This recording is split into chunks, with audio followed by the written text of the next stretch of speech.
ओम।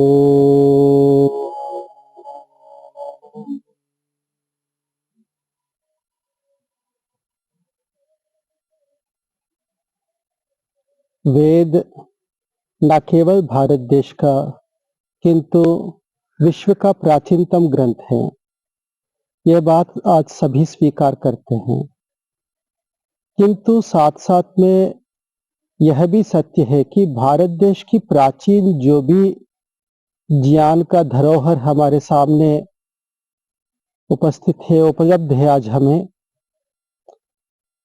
उसका भी आधार वेद है। वेद केवल कोई पुस्तक नहीं है, किंतु उसमें ज्ञान भरा हुआ है। हमारे प्राचीन अनेक विद्याएं आज हमें उपलब्ध हैं, जैसे आयुर्वेद है, वैमानिक शास्त्र जैसे शिल्प संबंधी विद्याएं हैं, अनेक शिल्प विद्याएं हैं, राजनीति शास्त्र है,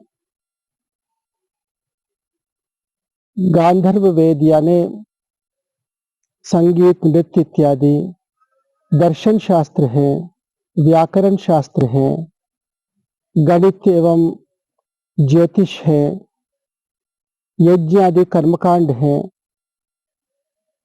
जितने भी हमारे प्राचीन साहित्य भारत देश में उपलब्ध हैं, उस सब साहित्य का आधार वेद है। ये कह सकते हैं कि संस्कृत भाषा में जो भी कुछ लिखा गया है, उनमें से एक बहुत बड़ा भाग, यदि पूरा ना हो तो कम से कम एक बहुत बड़ा भाग संस्कृत साहित्य में जो आज हमारे सामने उपलब्ध है, उसका आधार वेद है। क्योंकि उन ग्रंथों को लिखने वाले वेद को अपने ग्रंथों का आधार के रूप में स्वीकार किया है।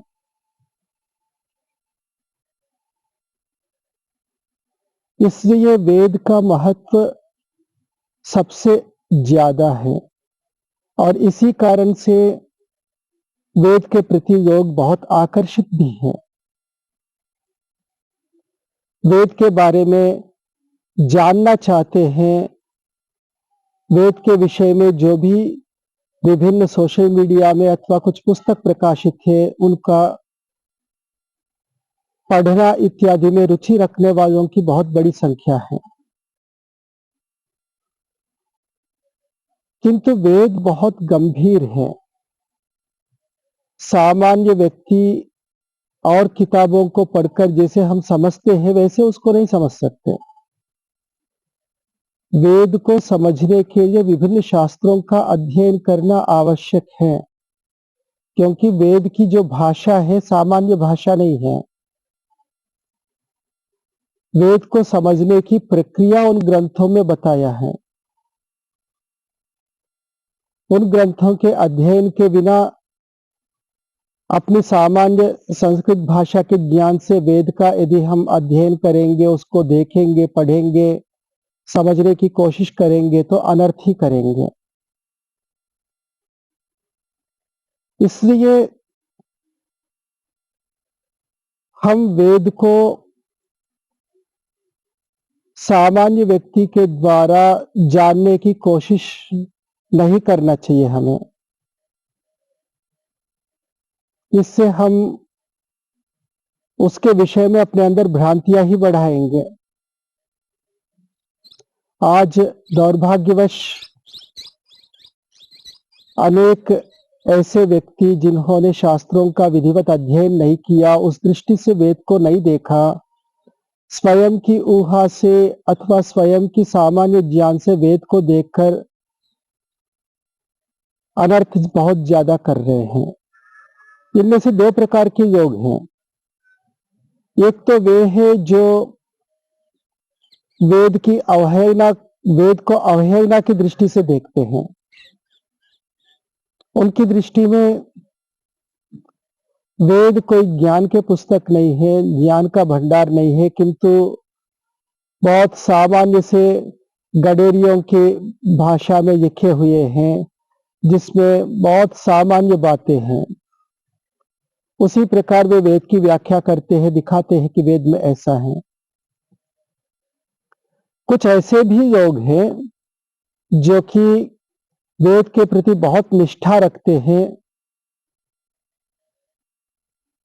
वेद के महत्व को दुनिया के सामने बहुत अच्छे से रखना चाहते हैं, किंतु वास्तव में वे वेद को समझते नहीं है, तो अपने ज्ञान से अर्थ का अनर्थ करके जो नहीं है वो भी दिखाते हुए उसका महत्व प्रस्तुत करने का प्रयास करते हैं।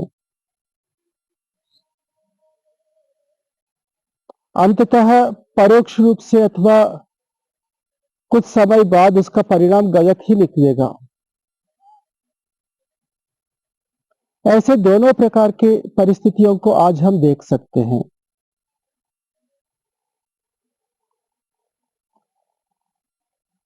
मैं इसलिए आप सबके सामने वेद के अर्थ करने की जो कुछ विशेष प्रक्रिया विभिन्न शास्त्रों में दर्शाया है वो आपके सम्मुख रखना चाहूंगा, जिससे कि कोई आपके सामने वेद का अर्थ करने के प्रयास करेंगे तो आपको कुछ तो समझ में आएगा कि ये सही दिशा में कर रहे हैं या गलत दिशा में।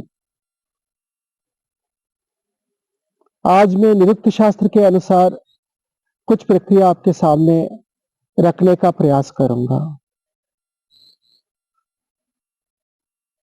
निरुक्त शास्त्र के अनुसार वेद के जो शब्द है उनका फल है पुष्प, और फल इन दोनों का वर्णन है। सामान्य रूप से वेद रूपी शब्द का जो पुष्प यज्ञ है और फल देवता है, अथवा कुछ ऊंचे स्तर पे जाएंगे पुष्प देवता है और फल अध्यात्म है। जैसे हम सब जानते हैं पुष्प ही आगे जाकर पककर फल बनता है, यानी फल का पूर्व रूप पुष्प है, पुष्प के द्वारा ही फल प्राप्त हो सकता है, बिना पुष्प फल नहीं होता। फल चाहिए पहले पुष्प चाहिए। तो वेद का जो प्राथमिक दृष्टि से फल देवता है उसको यदि हम चाहते हैं, यदि हम देवता को जानना चाहते हैं, क्योंकि वेद के शब्दों का अर्थ देवता है, तो पहले यज्ञ को जानना होगा। यज्ञ के द्वारा ही देवता का ज्ञान होता है। इसलिए निरुक्तकार ने कहा है याज्ञ दैवते पुष्प फले। यज्ञ क्या है? द्रव्यम देवता त्यागः इति यज्ञः। किसी देवता को लक्ष्य करके द्रव्य का त्याग करना, फलाना देवता के लिए मैं फलाना द्रव्य का त्याग कर रहा हूं, इस भावना से त्याग करना। इसमें भले मंत्र जो है कोई और पुरोहित बोलेगा, आहुति भी कभी पुरोहित देता है, किंतु त्याग यजमान करता है। जिसका द्रव्य है वह यजमान है और वही त्याग करता है। और नियम है ब्राह्मण ग्रंथों में, त्याग करते समय देवता के स्वरूप को अपने मन में लावे। जिसके लिए त्याग किया जा रहा है उस देवता का स्वरूप को मन में लाते हुए उसके लिए उस द्रव्य का त्याग करें। इस प्रकार जब यजमान देवता के लिए अपने मन में द्रव्य का त्याग करता है, अपना स्वस्वामी संबंध द्रव्य के प्रति छोड़ देता है और उस देवता के सामने समर्पित कर देता है, तो उस देवता का ज्ञान भी, स्वरूप का ज्ञान भी उस यजमान को धीरे धीरे होने लग जाता है। इस प्रकार जैसे जैसे विस्तार से यज्ञ की प्रक्रियाओं को हम करते जाएंगे, विभिन्न देवताओं का ज्ञान यजमान को होता जाएगा। इसके लिए वेद का विस्तार से अध्ययन करना आवश्यक है। यह प्रारंभिक व्यवस्था है, जो द्रव्य यज्ञ जो है यज्ञ की प्रारंभिक परिस्थिति है। आगे आध्यात्मिक यज्ञ है। उस आध्यात्मिक यज्ञ के अनुष्ठान से अध्यात्म का ज्ञान होता है। प्राण, मन और इंद्रिय और मन में स्थित आत्मा, इनका ज्ञान अध्यात्म के अभ्यास से होगा। जब देवता का ज्ञान अच्छे से हो जाए, उसी से अध्यात्म का ज्ञान होगा। और यह सारी प्रक्रिया निरुक्त शास्त्र में बताया है। उसको पढ़े बिना,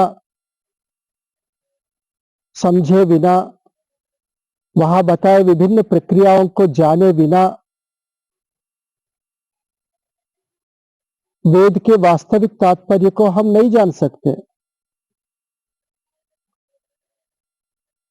मैं कहता हूं, जो व्यक्ति निरुक्त शास्त्र को नहीं पढ़ता है और वेद की व्याख्या करता है, वो वास्तव में स्वयं के प्रति धोखा कर रहा है। और निरुक्त को पढ़ना नहीं, उसको समझना, उसके भाव को समझना।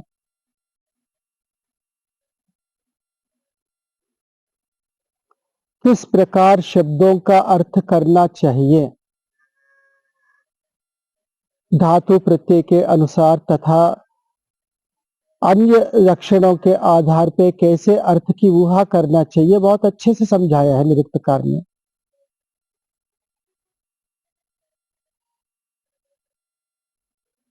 और हर जगह व्याकरण के अनुसार हम नहीं चल सकते, ये भी बात कई जगह निरुक्तकार ने इंगित किया है।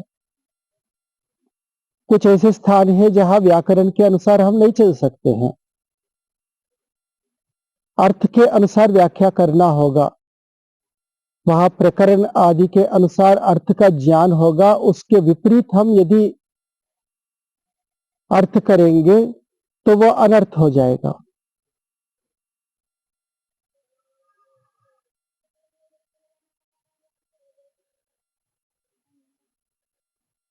अब मैं कुछ उदाहरण आपके सामने रखूं।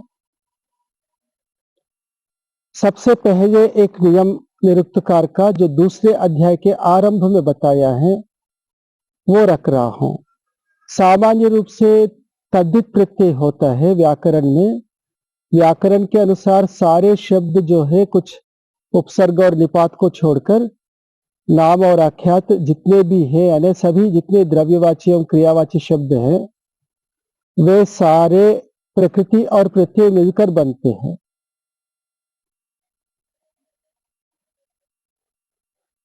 पूर्व भाग को प्रकृति कहते हैं और उत्तर भाग को प्रत्यय कहते हैं। जैसे एक शब्द है लेखनम, इसमें पूर्व भाग लिखा है और बाद में है अना। ये दोनों जुड़कर ई की जगह ए होकर लेखनम बन जाता है।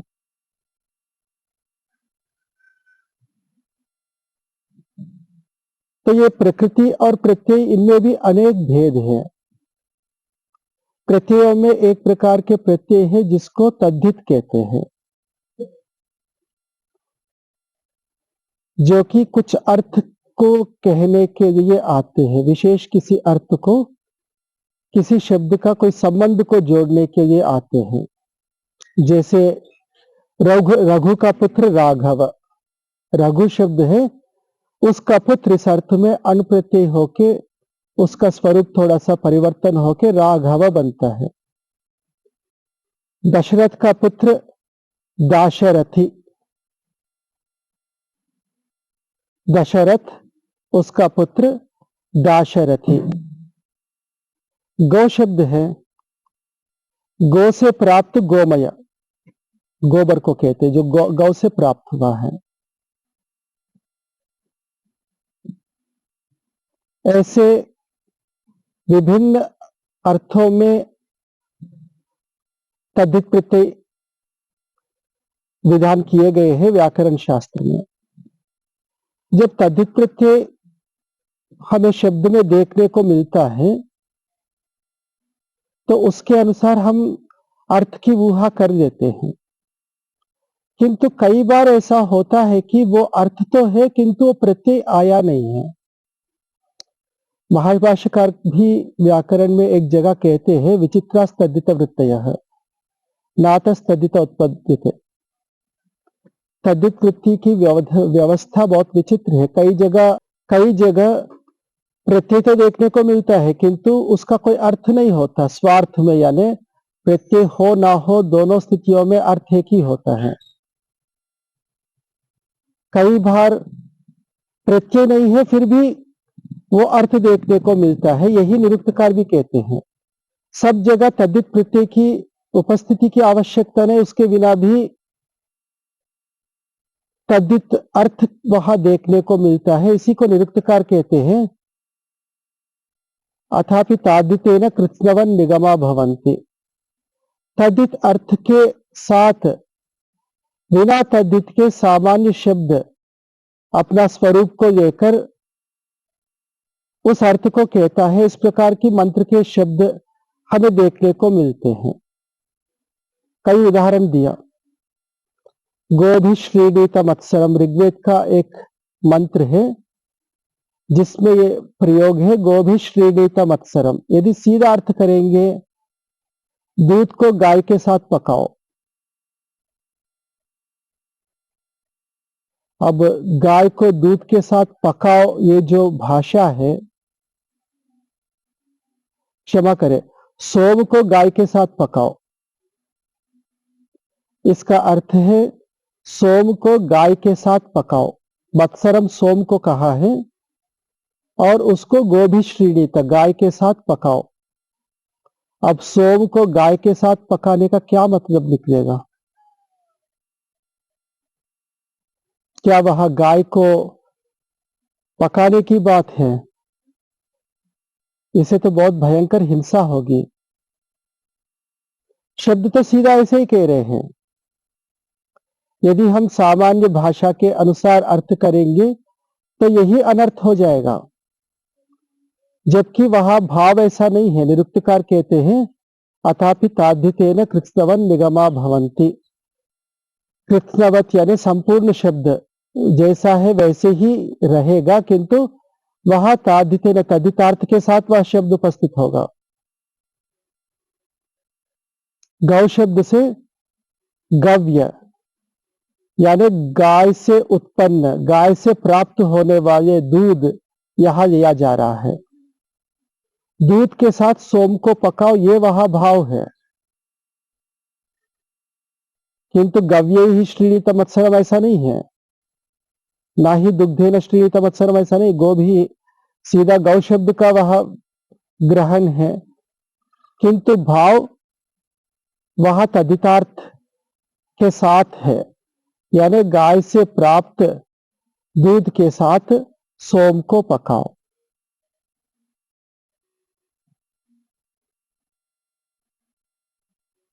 इसी प्रकार रथ की स्तुति की जा रही है। गोभी सन्नद्धा असि वीडयस्व, गाय से बंधी हुई है और तुम हमारी रक्षा करो।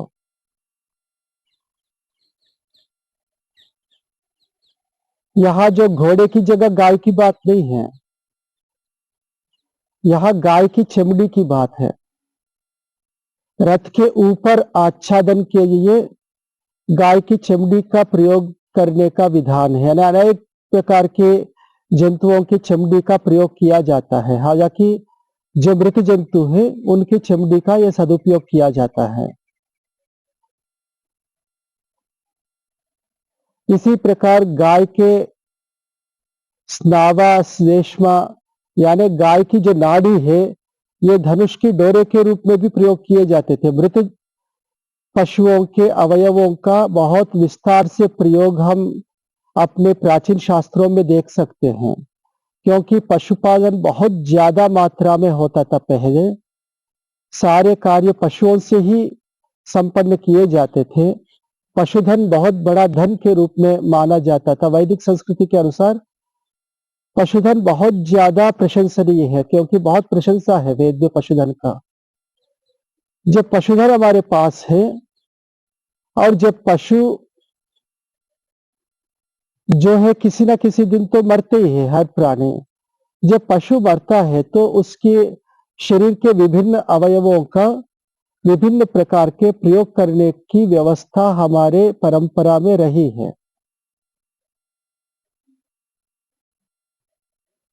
तो उन्हीं गाय के विभिन्न अवयवों को लेकर वेद में विभिन्न मंत्रों में प्रयोग बताया है, किंतु शब्द प्रयोग किया गौ।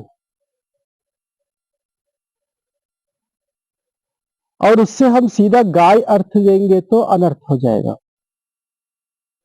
इसी प्रकार कई जगह वेद में हमें देखने को मिलता है, इंद्र के लिए इतने सारे सांड अथवा बैलों को पकाओ।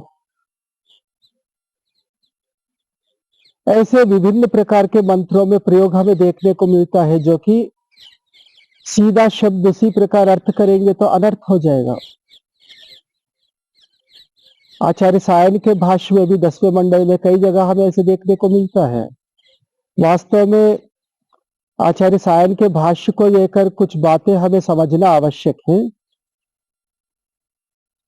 सायनाचार्य विजयनगर के साम्राज्य की स्थापना से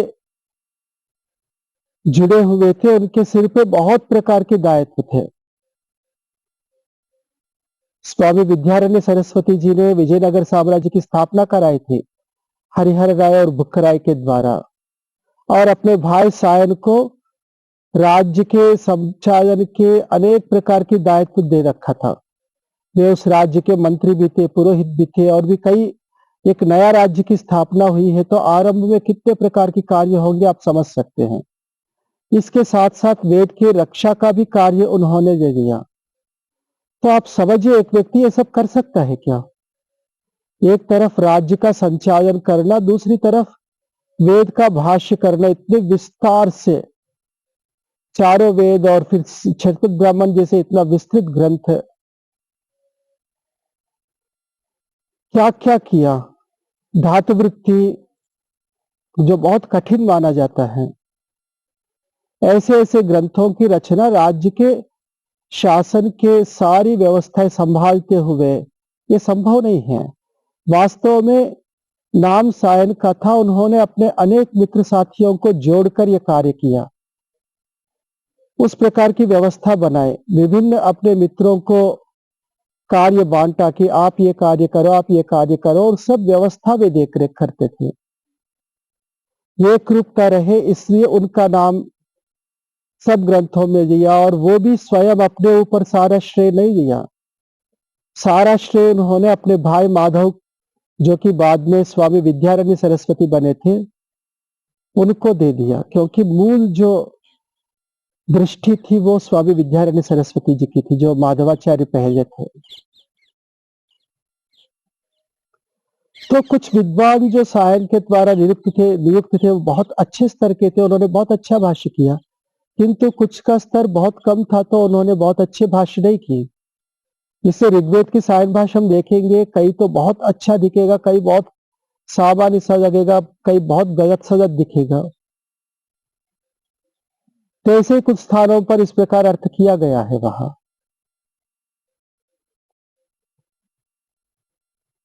किंतु वेद में गौ को अज्ञा कहा है, यानी जो हनन करने योग्य नहीं है, जिसकी हिंसा नहीं की जा सकती है।